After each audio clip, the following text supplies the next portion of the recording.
Hello friends, मैं study 91 channel से नितिन गुप्ता आप सबका बहुत बहुत स्वागत करता हूँ। दोस्तों बहुत बहुत स्वागत है आपका हमारे चैनल में। और आज दोस्तों हम लोग मोस्ट इंपॉर्टेंट टॉपिक को कवर करने जा रहे हैं मॉडर्न हिस्ट्री में, क्योंकि आज हम बात करेंगे किसान आंदोलन, किसान सभा से कितने क्वेश्चन बनते हैं, ट्रेड यूनियन एवं साम्यवादी दल, और साथ ही साथ रॉलेट एक्ट, जलियांवाला बाग कांड, और आपका खिलाफत आंदोलन, असहयोग आंदोलन, इन सभी से जो मोस्ट इंपॉर्टेंट क्वेश्चन है वो मैं आपको कवर कराऊंगा। आइए फटाफट कवर करते हैं। देखिए, जो लोग भी पीडीएफ नोट्स हमारे परचेज करना चाहते हैं या डाउनलोड करना चाहते हैं वो विजिट करें हमारी वेबसाइट पर, जिसका नाम है study91.org। और जल्दी से चैनल को कर लीजिए सब्सक्राइब, क्योंकि डेली आपको कम से कम 3-4 वीडियो मिलते ही मिलते हैं, तो कम से कम वो आप कवर कर लिया करो, ठीक है। और एक छोटा सा निवेदन भी साथ में कि प्लीज़ अगर किसी तरह का एडवर्टीजमेंट आया करे तो उसको पूरा देखा करिए, उसको स्किप मत किया करिए। विनम्र निवेदन है, हाथ जोड़कर, अगर भाई समझते हैं, गुरु समझते हैं, छोटा भाई, बड़ा भाई, जो भी समझते हैं, प्लीज़ इतना काम जरूर से क्या करिए, क्योंकि यहाँ पर निस्वार्थ भाव से काम किया जा रहा है, तो थोड़ा सा सहयोग आपसे अपेक्षित है। आइए स्टार्ट करते हैं। किसान आंदोलन एवं किसान सभा बड़ा इंपॉर्टेंट टॉपिक है दोस्तों। यहाँ पर करा भारतवर्ष का सर्वप्रथम किसान आंदोलन कौन सा था, सबसे पहले जो किसान आंदोलन आया भारत में वो कौन सा था। तो ज़्यादातर लोग यहाँ पे ना चंपारण करने वाले हैं, बस कर देंगे गलती। अरे चंपारण में तो महात्मा गांधी जी के द्वारा पहला बार आंदोलन किया गया। अगर भारत का पूछता है तो याद रखिएगा बिजौलिया आंदोलन करिएगा। कौन सा करेंगे? बिजौलिया। अब आप कहेंगे सर कैसे, तो आपको बता दूं दोस्तों, आप प्लेलिस्ट में जाइए, मॉडर्न हिस्ट्री की प्लेलिस्ट में, वहां पर देखिए एक ही वीडियो में भारत में जितने भी आंदोलन हुए थे सब आपको डिटेल में पढ़ाया हूं। चंपारण क्या था, बारदोली क्या था, बिजौलिया क्या था, अहमदाबाद, खेड़ा, सब पढ़ा दिया हूं। तो वहाँ पे जाइए, डिटेल में देखिए, सब कुछ समझ में आ जाएगा। यहाँ पर उत्तर क्या हो जाएगा आपका? डी वाला हो जाएगा। आगे, निम्नलिखित में से कौन फरवरी 1918 में स्थापित यूपी किसान सभा की स्थापना से संबद्ध नहीं था? कौन नहीं था ये बताना है आपको। तो 1918 में दोस्तों कोई भी रोल प्ले नहीं किया था जवाहरलाल नेहरू ने। इनका जो भी रोल मिलेगा 1929 से मिलेगा। हाँ, उसके पहले मिलेगा लेकिन मोतीलाल नेहरू का मिलेगा, जवाहरलाल नेहरू का नहीं। तो कभी भी 1929 के पहले कहीं भी जवाहरलाल नेहरू दिख जाए तो जान लीजिए ये नहीं थी, इनकी एंट्री ही नहीं हुई थी। जैसे महात्मा गांधी जी 1915 के पहले उनकी एंट्री नहीं हुई थी, ठीक है। हाँ, 1901 में दिनसा वाचा के समय जरूर भाग लिए थे, लेकिन उसके पहले कोई एंट्री नहीं उनकी, ठीक है। उसी हिसाब से जवाहरलाल नेहरू याद रखिए। आगे, वह प्रदेश कौन था जहां बाबा रामचंद्र ने किसानों को संगठित किया था? बाबा रामचंद्र कहां से बिलोंग करते थे? अवध से बिलोंग करते थे, और यहीं पर उन्होंने किसानों को संगठित किया था। अवध के एका आंदोलन का उद्देश्य क्या था? एका आंदोलन यहीं पे चलाया गया था। तो एका आंदोलन जो था ये लगान को नगद में परिवर्तन से संबंधित था, ठीक है। एका आंदोलन किसके लिए चल रहा था? लगान को नगद में परिवर्तन के लिए। बहुत अच्छा क्वेश्चन है, इसको याद रखेगा। और आगे देखिए, अखिल भारतीय किसान सभा के प्रथम सत्र की अध्यक्षता किसने किया था? तो स्वामी सहजानंद। क्या नाम था? श्रद्धानंद मत करिएगा, सहजानंद, सहजानंद, श्रद्धानंद मत करिएगा। श्रद्धानंद सहजानंद दो बड़े इंपॉर्टेंट लोग हैं, स्वामी सहजानंद और स्वामी श्रद्धानंद, ठीक है। तो अलग अलग व्यक्ति हैं, इनको ध्यान दीजिएगा। सहजानंद किसान सभा के प्रथम सत्र की अध्यक्षता किए थे। वह कौन जगह थी जहां अखिल भारतीय किसान सभा का पहला अधिवेशन हुआ था? तो इसका पहला अधिवेशन हुआ था लखनऊ में। कहाँ पर? लखनऊ में। इंपॉर्टेंट है।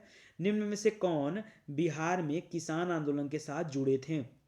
बिहार की बात कर रहा है, ठीक है। अगर यहीं उत्तर प्रदेश में अवध वाला पूछ रहा था तो बाबा राम सिंह बोल दिए, ठीक है। अब यहाँ पर आपसे क्या पूछ रहा है? बिहार में किसान आंदोलन पूछ रहा है, तो याद रखें वहाँ पर राजेंद्र प्रसाद जी जुड़े थे बिहार में, ठीक है। बारदोली सत्याग्रह 1928 का नेतृत्व किसने किया था? तो बारदोली वाले नेतृत्व का सत्याग्रह का नेतृत्व किया था वल्लभ भाई पटेल ने। तभी यहाँ की महिलाओं ने उनको सरदार की उपाधि दी थी। निम्न में से किस आंदोलन में सरदार वल्लभ भाई पटेल ने मुख्य भूमिका निभाई थी? तो बारदोली सत्याग्रह में, ठीक है।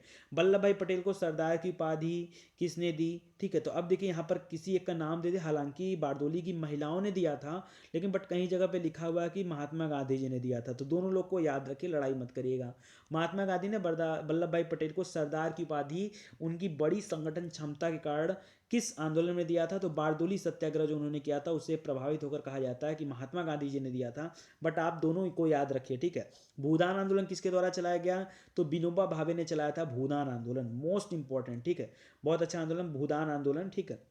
भूदान आंदोलन की शुरुआत कहाँ से हुई, किस जगह से इसकी स्टार्टिंग हुई थी, तो आंध्र प्रदेश से हुआ था दोस्तों, ठीक है। आंध्र प्रदेश से भूदान आंदोलन स्टार्ट किया था किसने, विनोबा भावे जी ने। अब देखिए ट्रेड यूनियन एवं साम्यवादी दल, इससे संबंधित कितने क्वेश्चन आपके एग्जाम में आ सकते हैं। तो कह रहा है कि भारत में 1918 में प्रथम मजदूर संघ बना था। ये मजदूर संघ किसने बनाया था, तो नाम था वीपी वाडिया। क्या नाम था, वीपी वाडिया ने बनाया था। निम्न में से किसने अहमदाबाद टेक्सटाइल लेबर एसोसिएशन की स्थापना किया था। Ahmedabad textile labour association, Mahatma Gandhi ji. अब क्या है ना कि कुछ ऐसे आंदोलन हैं और कुछ ऐसे एसोसिएशंस हैं जो आपको याद रखने पड़ेंगे, क्योंकि वहाँ पे बड़े फेमस नेता जुड़े हुए हैं, ठीक है। तो अहमदाबाद टेक्सटाइल लेबर एसोसिएशन जरूर याद रखिए, महात्मा गांधी जी इसके स्थापना किए थे।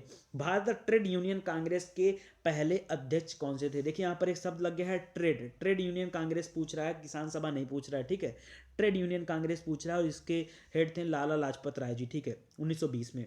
अखिल भारतीय व्यापार संघ कांग्रेस की स्थापना कब हुआ। अखिल भारतीय व्यापार संघ कांग्रेस, ठीक है, थोड़ा सा नाम अलग है, ध्यान दीजिएगा। इसकी स्थापना भी 1920 में ही हुई थी। अखिल भारतीय ट्रेड यूनियन कांग्रेस के 1920 बंबई में हुए प्रथम अधिवेशन की अध्यक्षता किसने किया था, तो अरे कितने बार बता चुका है, लाला लाजपत राय, लाला लाजपत राय। कम्युनिस्ट इंटरनेशनल का सदस्य बनने वाला पहला भारतीय कौन था, एम एन राय, मानवेंद्र नाथ राय, ठीक है, एम एन राय पहले भारतीय सदस्य थे जो कम्युनिस्ट इंटरनेशनल के मेंबर बने थे। कानपुर षड्यंत्र मुकदमा किस आंदोलन के नेताओं के विरुद्ध लाया गया था। कानपुर षड्यंत्र मुकदमा साम्यवादी जो आंदोलन कर रहे थे, ठीक है, इनके खिलाफ लाया गया था कानपुर षड्यंत्र, ठीक है। ट्रेड यूनियन आंदोलन की क्रांतिकारी चरण का समय क्या था, कब से कब तक ये ट्रेड यूनियन आंदोलन चला, ठीक है।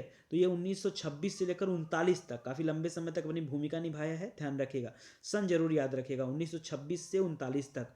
भारत में रेडिकल डेमोक्रेटिक पार्टी का गठन किसने किया था, रेडिकल डेमोक्रेटिक पार्टी, ठीक है, वही कम्युनिस्ट थे आपके एम एन रॉय, ठीक है, इन्होंने किया था। रॉलेट एक्ट और जलियांवाला बाग कांड से देखिए कितने क्वेश्चन बनते हैं। कह रहा रॉलेट एक्ट को भारत में लागू किया गया कब, तो 1919 में आया था रॉलेट एक्ट, ठीक है, काला कानून भी इसको कहा जाता था। जब रॉलेट एक्ट पारित हुआ था उस समय भारत का वायसराय कौन था, तो उस समय वायसराय था दोस्तों चेम्सफोर्ड। क्या नाम था, चेम्सफोर्ड, ठीक है, चेम्सफोर्ड। अखिल भारतीय राजनीति में गांधी का पहला साहसिक कदम कौन सा था, तो सबसे पहले दोस्तों ये रॉलेट सत्याग्रह इनका पहला साहसिक कदम था। हालांकि चंपारण भी इसके पहले हो चुका था, लेकिन चंपारण तो किसान आंदोलन था, वो अलग है। रॉलेट सत्याग्रह जो है इनका पहला साहसिक कदम था।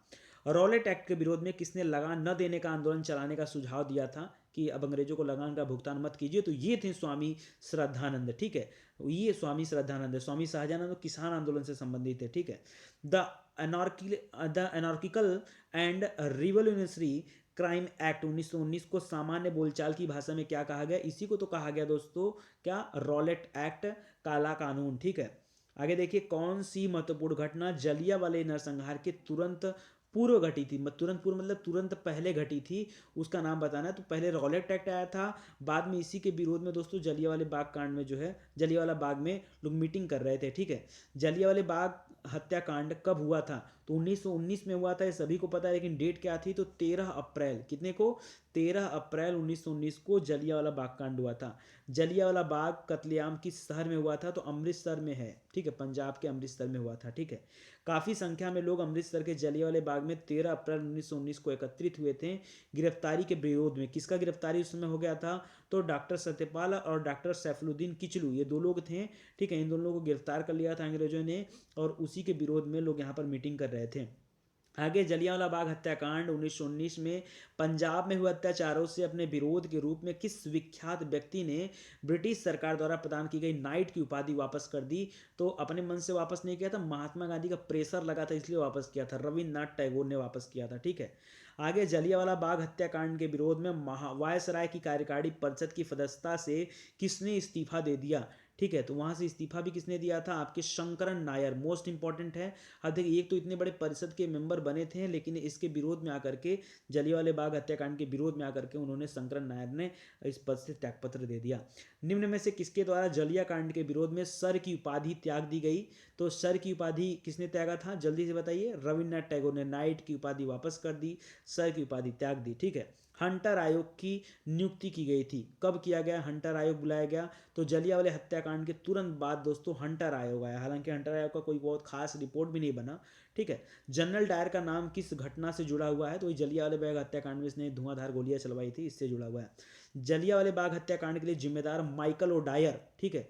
देखिए जनरल डायर अलग है, माइकल ओ डायर अलग है। करा माइकल ओ डायर को किसने मार दिया? तो उधम सिंह ने जाके मार दिया लंदन में घुस करके। ठीक है। उधम सिंह ने लंदन में जाकर किसको मारा?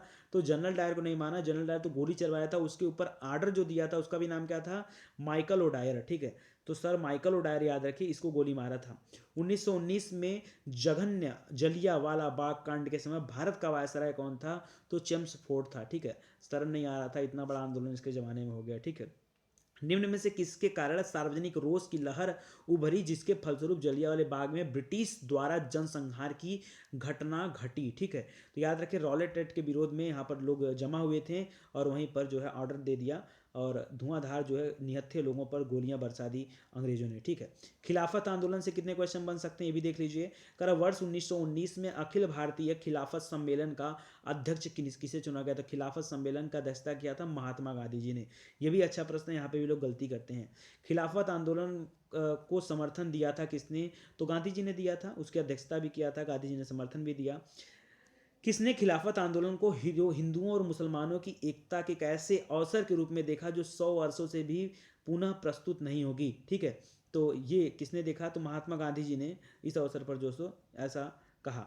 आगे निम्नलिखित में से किसने महात्मा गांधी की खिलाफत आंदोलन में भागीदारी की भर्त्सना की? किसने मतलब कुछ तो गलत ठहराया कि महात्मा गांधी को ऐसा नहीं करना चाहिए था? ठीक है। तो मोहम्मद अली जिन्ना। ठीक है। अब ये एकदम बेकार टाइप का आदमी था, इसी के चलते जान लीजिए कि पाकिस्तान बट गया। निम्नलिखित में से खिलाफत आंदोलन का परिणाम कौन था? क्या परिणाम था उसका ये बताना आपको। कह रहा हिंदू मुस्लिम मतभेदों में कमी आई, क्योंकि मुस्लिमों को भी लगा कि नहीं हिंदू भाई हमारे साथ हैं और हिंदुओं को भी लगा कि मुस्लिम भाई हमारे साथ है, तो ये काफ़ी अच्छा हुआ। वह व्यक्ति जिसने 4 अप्रैल 1919 को दिल्ली की जामा मस्जिद में प्रवचन मंच से हिंदू मुस्लिम एकता पर भाषण दिया, वो कौन था? वो थे स्वामी श्रद्धानंद। ठीक है। स्वामी श्रद्धानंद। ठीक है। तो सहजानंद श्रद्धानंद दोनों याद रहेगा आपको ना, अब मत करिएगा गलती। निम्नलिखित में से किस भारतीय नेता ने खिलाफत आंदोलन का समर्थन नहीं किया था? ठीक है। तो मदन मोहन मालवीय जी। ठीक है। मदन मोहन मालवीय जी इन्होंने समर्थन नहीं किया था। बाकी जवाहरलाल नेहरू, मोहम्मद अली जिन्ना और स्वामी श्रद्धानंद, ठीक है, ये थे। और कई जगह पे जिन्ना का भी नाम आता है, इन्होंने भत्सना जरूर किया था लेकिन गांधी जी की भत्सना किया था।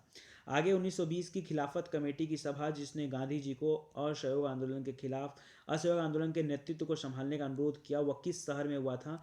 तो 1920 में खिलाफत कमेटी की सभा हुई और यह सभा दोस्तों इलाहाबाद, लखनऊ की इलाहाबाद, 1920। ठीक है। एक स्पेशल था यहाँ पर। ठीक है। तो ये इलाहाबाद ही होगा। ठीक है। एक बार आप चेक कर लीजिएगा, इस क्वेश्चन में थोड़ा सा कन्फ्यूजन आ रहा है मुझे, तो एक बार देख लीजिएगा आप खुद से, इलाहाबाद ही होना चाहिए। इस मिसाल में हमें हिंदुओं को मुसलमानों को हिंदुओं से भिड़ा नहीं पाए। निम्नलिखित में से कौन सी घटना से एचिंसन इस कथन का संबंध है?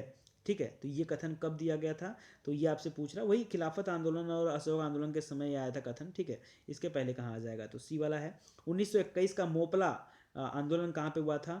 तो मोपला आंदोलन की शाखा थी। अच्छा 1921 वाला केरल में पूछ रहा है दोस्तों, मालाबार की पास हुआ था। खिलाफत आंदोलन की शाखा थी। ठीक है। असहयोग आंदोलन से स्पेशली देखिए कितने क्वेश्चन बन सकते हैं असहयोग से। करा निम्नलिखित में से किसने 1920 के नागपुर के भारतीय राष्ट्रीय कांग्रेस अधिवेशन में असहयोग के प्रस्ताव को प्रस्तावित किया था? ठीक है। तो सी आर दास, चितरंजन दास ने सबसे पहले इसको प्रस्तावित किया। ठीक है। भारतीय राष्ट्रीय कांग्रेस ने पहला असहयोग आंदोलन किस वर्ष शुरू किया? कांग्रेस की बात कर रहा है तो 1920 में दोस्तों इसका ये आंदोलन शुरू हुआ। महात्मा गांधी द्वारा चलाया गया प्रथम जन आंदोलन कौन सा था? तो ये असहयोग आंदोलन ही था, पहला जन आंदोलन। ठीक है। असहयोग आंदोलन ये वाला हो जाएगा यहाँ पर। ठीक है। खिलाफत के प्रश्नों पर असहयोग आंदोलन कब शुरू हुआ? तो 1920 में हुआ था। कितने बार एक ही क्वेश्चन रिपीट करेगा? 1920 में। ठीक है। आगे देखिए, ज़्यादा नहीं थोड़ा ही और है। महात्मा गांधी जी ने असहयोग आंदोलन कब प्रारंभ किया? क्या यार घुमा घुमा के प्रश्न पूछ रहा है बार बार। 1920 में। एक वर्ष में स्वराज का नारा गांधी जी ने कब दिया था? ये भी दिया था असहयोग आंदोलन के समय, लेकिन संजोगवश जो चौरी चौरा कांड के बाद इसको स्थगित कर दिया महात्मा गांधी जी ने। एक वर्ष के भीतर स्वराज की प्राप्ति लक्ष्य था किसका? ये असहयोग आंदोलन का लक्ष्य था, ठीक है। लेकिन ये जो है टूट गया। ब्रिटिश सरकार ने महात्मा गांधी को जो उपाधि दी थी, जिसे उन्होंने असहयोग आंदोलन के समय वापस कर दिया, वो उपाधि कौन थी? तो कैसरी हिंद की उपाधि दिया था अंग्रेजों ने, इसको महात्मा गांधी जी ने लौटा दिया था। और नाइटहुड और क्या बोलते हैं, सर की उपाधि रविन्द्रनाथ टैगोर ने लौटाया था। निम्न में से किसने असहयोग आंदोलन के दौरान अपनी वकालत छोड़ दिया? ठीक है, अपनी वकालत छोड़ करके सीधे क्रांति में कूद गए या क्रांति में जुट गए? चित्तरंजन दास, सी आर दास जी ने, ठीक है। सी आर दास, मोस्ट इंपॉर्टेंट सी आर दास ही थे जिन्होंने स्वराज पार्टी की स्थापना की थी मोतीलाल नेहरू के साथ मिलकर के। चौरा चौरी कांड की वास्तविक तिथि क्या है ये बताना आपको। तो 5 फरवरी 1922 की घटना घटी थी दोस्तों, चौरा चौरी कांड। किस घटना के कारण गांधी जी ने असहयोग आंदोलन को वापस ले लिया? तो यही चौरा चौरी हुआ था, ठीक है, गोरखपुर के पास, उसी में इन्होंने वापस ले लिया। चौरा चौरी वाली घटना कहाँ पे हुई थी? तो चौरा चौरी है और गोरखपुर, याद रखिए। असहयोग आंदोलन 1920 में प्रारंभ हुआ था, बताइए कब समाप्त हुआ? तो ये 22 में समाप्त हो गया, चौरा चौरी के बाद ये एंड हो गया, ठीक है। 1924 में, सॉरी, 1922 को 24 फरवरी को दिल्ली में आयोजित अखिल भारतीय कांग्रेस समिति की बैठक में असहयोग आंदोलन वापस लेने के लिए गांधी जी के विरुद्ध निंदा प्रस्ताव किसने प्रस्तुत किया? क्योंकि पता है असहयोग आंदोलन बड़ा अच्छा लेवल पे काम कर रहा था, बहुत बढ़िया से चल रहा था, ठीक है। लेकिन आपको यहाँ ध्यान ये देना दोस्तों कि किस वजह से ये फेल साबित होने लगा, ठीक है, ये बताना आपको। तो डॉक्टर मुंजे, यहाँ पर देखिए, उन्होंने निंदा प्रस्ताव प्रस्तुत किया था महात्मा गांधी जी के विरुद्ध, ठीक है। असहयोग आंदोलन के दौरान स्वदेशी नहीं, दौरान विदेशी वस्त्रों के लिए जलाए जाने पर किसने महात्मा गांधी को लिखा कि यह निष्ठुर बर्बादी है? तो ये रविन्द्रनाथ टैगोर ने लिखा था, ठीक है। रविन्द्रनाथ टैगोर क्या थे ना, थोड़ा सा पाश्चात्य सभ्यता से जुड़ चुके थे एकदम अच्छे से। वो तो प्रेशर में आकर के महात्मा गांधी के तब आके बड़ा काम करते थे। 1921-22 के असहयोग आंदोलन का मुख्य प्रतिफल था, क्या प्रतिफल था? तो याद रखें, मुस्लिम और हिंदू एकता एक सबसे बड़ा उसका था, क्योंकि खिलाफत आंदोलन में साबित हो चुका था कि दोनों एक दूसरे के लिए हैं और वो समझ गए थे, ठीक है। तो दोस्तों अब यहीं पे ये सिलेबस होता है समाप्त, और उम्मीद करता हूँ कि आपको अच्छा लगा होगा, और इसके आगे का जो रहेगा वो हम और अच्छे से कवर करेंगे, क्योंकि अब स्वराज पार्टी के गठन से संबंधित आएगा, साइमन कमीशन और स्वराज प्रस्ताव, फिर सविनय अवज्ञा आंदोलन, कराची वाला अधिवेशन, बहुत कुछ पढ़ेंगे, ठीक है। तो आगे इसी तरह से 100 क्वेश्चन की सीरीज आपके सामने आती रहेगी। जो लोग नए हैं वो लोगों के लिए बस यही कहना चाहूँगा कि आप हमारे चैनल से जुड़िए और अच्छे से पढ़ाई करिए, प्लेलिस्ट में आइए, आपके पढ़ने के लिए बहुत सारी चीज़ें हैं, हर विषय को डिटेल में पढ़ाया गया है, प्रैक्टिस सेट अवेलेबल है। क्वेश्चन आंसर की प्रैक्टिस ज़रूर करें। मैं क्यों फोकस करता हूँ इतना क्वेश्चन आंसर पे? पता है, यही आपके लिए फ़ायदेमंद है, यही आपके लिए रामबाण है, ठीक है। पढ़ने को तो आप एक बार पढ़ लोगे, बट अगर उसको आप रिवीजन में नहीं रखोगे तो चीज़ें भूल जाएंगी, ठीक है। इसलिए जुड़िए और अच्छे से पढ़ाई करिए, ठीक है। चलिए, आप सभी का बहुत बहुत धन्यवाद, थैंक यू और थैंक यू सो मच। हाँ, एक चीज़ याद रखेगा प्लीज़, किसी तरह का एडवर्टीजमेंट आएगा तो उसको पूरा देखेगा, और वीडियो को शेयर भी कर दिया करो मेरे भाई, रोज़ याद दिलाना पड़ता है आप लोगों को। चलिए, कोई बात नहीं, थैंक यू सो मच।